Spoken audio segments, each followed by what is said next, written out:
So we had some of our crazy mishaps. We always Just a couple. just a few, as we do.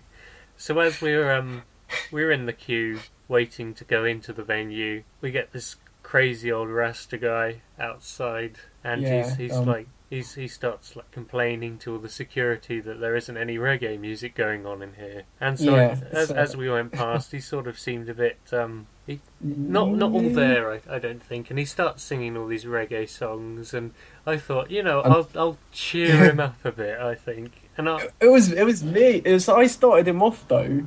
I sang like one line of a Bob Marley song.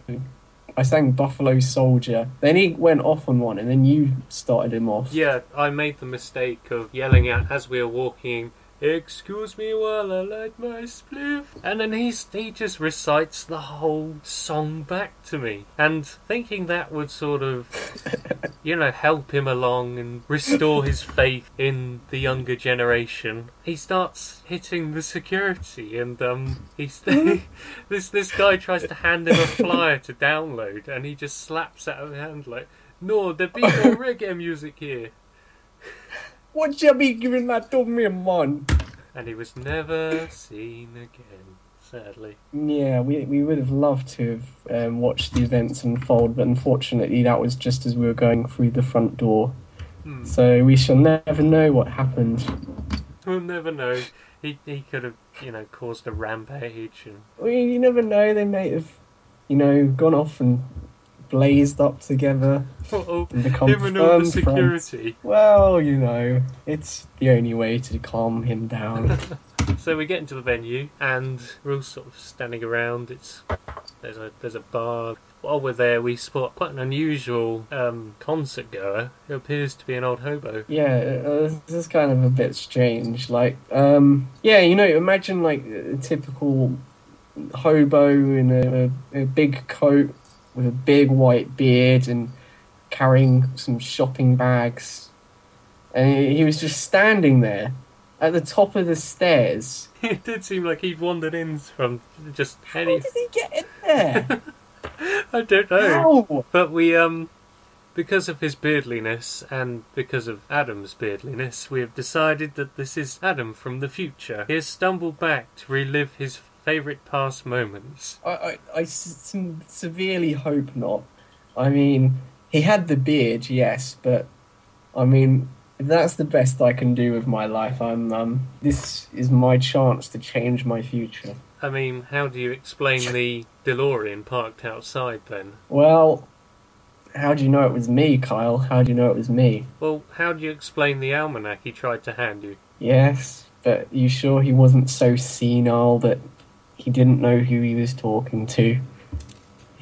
How do you know it wasn't you? Well, I don't have a beard, do I? Not yet, you don't. Oh god. Not yet. It's contagious. I've already infected you with the beard virus. No, get away. So, we met some crazy people and a zombie pirate crew. Yeah. This was when Alestorm were about to start their set, and we decided to move down to the front a little bit more. And yeah, I mean, this is what I love about metal. The people in it are crazy, but hugely nice. They're not. They look crazy. People think that they're insane and evil and, but they're not. They're just nice people that like to look crazy. yeah, I mean, these people we'd never met before, but within 5 minutes they were treating us like we were their best buddies that they'd known for years, and it was... I've noticed that a lot at concerts, and the sad thing is, a lot of people you never end up hearing from again. Well, no, in my experience, nobody. I've never met anybody at a gig that I've got to know beyond that. We've never spoken to anybody I've met at gigs since. And I've met a fair few people at gigs. I've had a fair few of those kind of situations where you get sort of really matey with them. But, I never even, give them my number or anything, Never goes that far. No. It's a bit difficult when you're in the middle of a mosh pit, really, isn't it? It's like, here's my number. Oh shit, I just ate my phone. But in all good sport of all Dragon Force concerts, I know my first hearing of this certain shout was a couple of years ago when Dragon Force played at the Hexagon, where the Family Guy reference Butt Scratcher is called out, and Butt Scratcher! And you're meant to get as many replies as possible, pretty much. And it does sort of get changed sometimes to like Margaret Thatcher. Margaret Thatcher!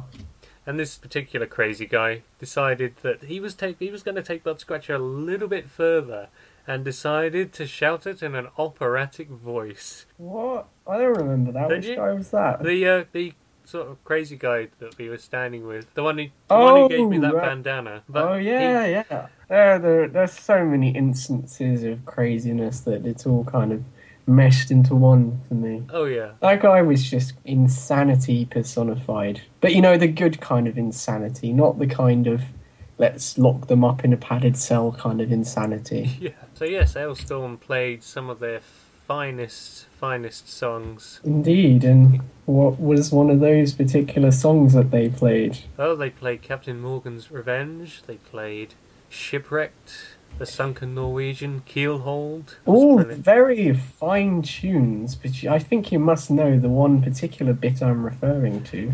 You mean as in when they ended the set by playing Rum, and at the end their vocalist, Mr. Captain Christopher Bowes, decided to just yell out, "Take me to the bar." He then leapt into the crowd and he was crowd surfed to the bar. I think at that time, I did end up carrying him halfway with a couple of other people, and at some point... Yeah, I had his elbow.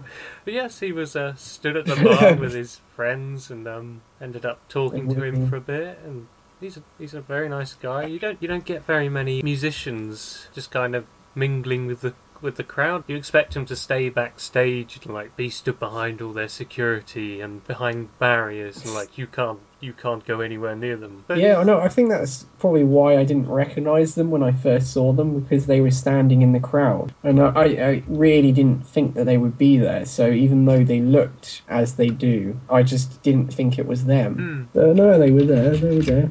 I didn't see the Defiled doing the same thing. No, they said they would, but they didn't, did they? They just sort of disappeared.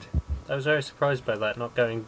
Well, I've never really been to a sort of a small venue like this where that's actually happened before. I mean, I have personally, but not a band as big as Alestorm. I mean, I go to lots of small venues where there's no way the band can't go through the crowd. But yeah, no one where they've had the choice to not go through the crowd, and they have like that, that was pretty cool.